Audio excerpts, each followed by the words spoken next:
Bismillahirrahmanirrahim, balik lagi di Otomotif Net. Pagi ini rencananya kami mau ngopi. Tadi pengen buat video tapi hujan gini jadinya males. Jadi rencananya ini mau ngopi aja nih, sambil kita ngomongin dikit tentang head unit ini. Di head unit ini yang baru kami pasang beberapa hari yang lalu ini, walaupun di video pemasangannya ini belum ada ya. Jadi rencana untuk video pemasangan mungkin nanti di waktu pasang head unit punya temen, karena ada satu lagi head unit yang dipesan kemarin. Jadi nanti mungkin di pemasangan di BMW N42 itu yang kami buat videonya. Jadi kendalanya di mesin M43 ini, saya belum habis cek juga. Biasanya kan histori si penjual head unit ini kalau udah pasang yang tipe ini dia langsung mau connect ke audio steering switchnya, tapi ini kok nggak mau gitu kan. Di bagian di mesin M43 ini nggak mau langsung connect dia, tapi kami belum cek di bagian bawah slip ring, karena kalau di bagian atas slip ring atau di slip ringnya itu pin koneksi buat audio steering switchnya itu udah ada. Mungkin di kabel yang menuju ke sini yang belum ada. Jadi nanti kalau ada waktu kami rencananya mau pastikan apa kendalanya, kenapa nggak bisa connect ke audio steering switch. Mudah-mudahan bisa dibuat, karena kalau misalkan nggak bisa dibuat sia-sia aja setir yang ada tombol-tombolnya ini kan. Mungkin setir ini jadinya kami jual nanti kalau nggak bisa. Ngomongin head unit, jadi ini head unitnya udah ada kameranya di bagian depan dan di bagian belakang. Untuk bagian depan dia kamera auto clear memory, jadi bisa buat ngerekord dan nimpa gitu. Jadi video yang paling lama itu dihapus ketika memorinya itu udah nggak cukup lagi. Sementara kalau yang belakang itu fungsinya cuma buat kita mundur aja sih, nggak, jadi dia nggak bisa ngerekord untuk kamera yang belakang. Habis itu di fitur-fitur dari head unit ini ada memory card, ada untuk kartu, bisa USB, bisa Bluetooth, sistem operasinya Android 10, jadi bisa YouTube, Maps, segala macem lah. Habis itu apa lagi ya, pokoknya kalau kalian pakai head unit ini udah bisa kita bilang lengkap lah. Kayak apalagi yang kurang ya, nggak ada lagi kayaknya sih. Untuk pemasangan head unit ini di BMW ini, head unit ini pemasangannya gampang ya, karena memang kita nggak ada potong-potong kabel, apalagi BMW kalian itu masih standar, jadi kita tinggal PNP aja sih sesuai soket yang bawaan dia. Kelengkapan dari si head unit itu kita udah dapat 2 kamera, 1 tombol, tapi bukan untuk mic ya, micnya belum ada, tapi untuk power micnya udah ada, koneksi micnya udah ada, koneksi antena radio ada. Walaupun ini kami pakai antena dia yang lama, karena kebetulan yang lama udah pakai Alpine biasa, jadi antenanya emang pas, jadi kami nggak perlu pasang punya dia, antenanya udah langsung pas ke sini. Habis itu apalagi kelengkapannya, untuk DVR kamera yang bagian depan kita udah dilengkapi memori 8 GB. Habis itu jadi untuk pemasangan kamera belakang kan ini udah include kamera belakang, tapi bukan cuma kamera belakang, sekalian lampu pelatnya.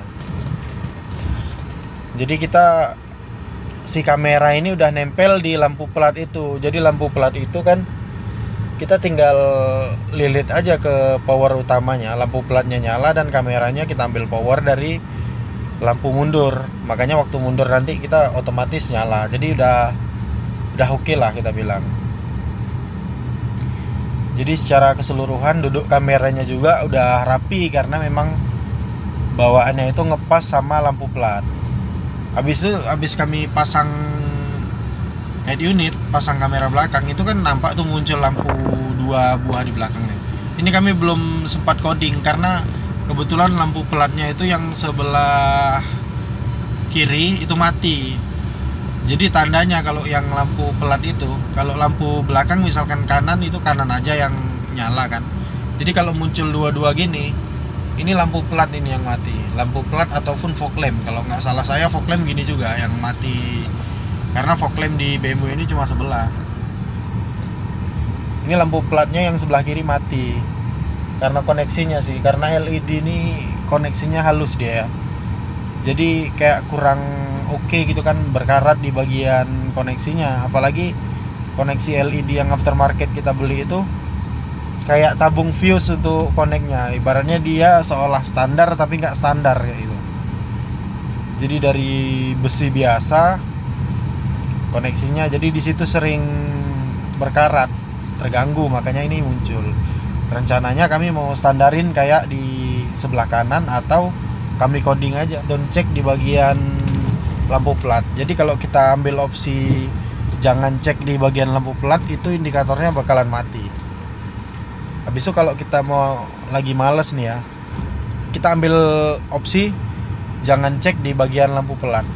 Ya udah, kita tinggal colokkan dia ke scanner, kita buang centangnya, kita buat, dah selesai. Udah hilang lampunya. Itu berlaku di beberapa lampu sih, hampir semua lampu bisa kita buat. Termasuk pilihan di bagian lampu depan, kayak misalkan kita mau ganti HID, mau ganti LED, itu emang udah ada pilihan-pilihannya. Kalau nggak salah saya itu di bagian depan, maksudnya di bagian lampu utama itu ada 3 opsi. LED, HID, dan halogen biasa kayak yang kami pakai sekarang. Jadi kita bisa nonaktifkan checkingnya. Balik lagi kita ngomongin head unit. Untuk kualitas layarnya, kualitas gambarnya ini lumayan ya.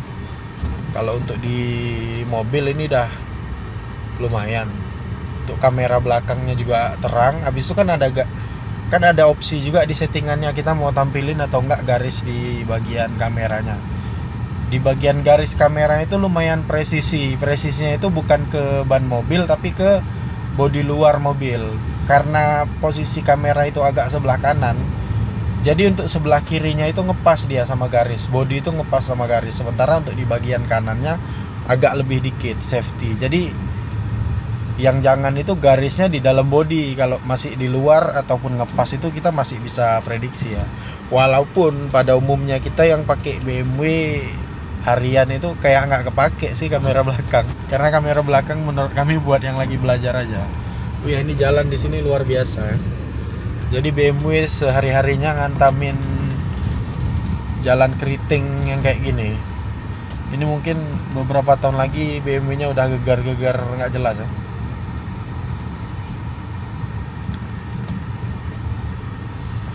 Jadi kamera belakang ini terang, walaupun hampir nggak kepake ya. Mau malam mau siang juga dia terang.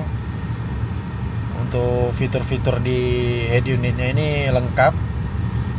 Ya kalian tinggal pilih lah mau dari mana kalian nyalain si HU ya kan. Lewat Bluetooth juga bisa, koneksi WiFi jaringan bisa, pakai SIM card bisa. Karena sistem operasinya Android.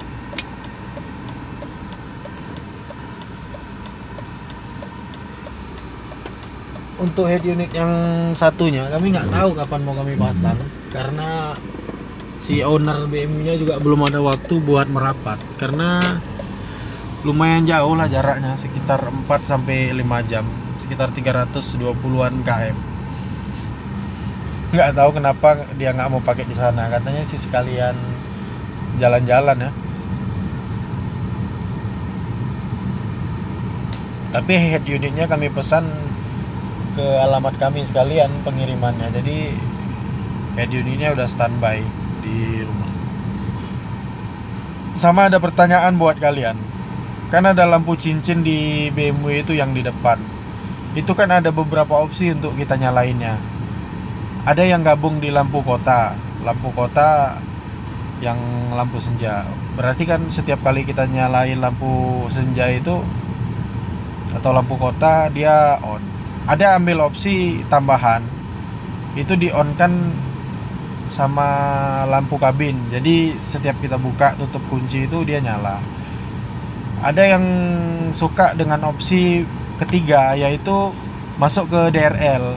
Jadi setiap kali kita kontakkan mesin, dia itu on terus, jadi hidup aja terus dia. Di yang hidup aja terus itu dia ada dua opsi. Yang pertama, kita ambil dari power yang memang power ke ECU atau power yang memang onnya pada saat kita masukkan kunci, kita posisikan posisi 2. Ada yang diambil dari situ. Ada yang kita gabung ke fog lamp belakang, karena fog lamp belakang ini bisa kita program, bisa kita coding, bisa kita buat dia on terus. Menurut kalian, antara yang kita program di fog lamp belakang sama kita connect langsung di power yang on saat kunci posisi 2, itu lebih bagus mana? Kalau dari kami sih, kami lebih suka gaya yang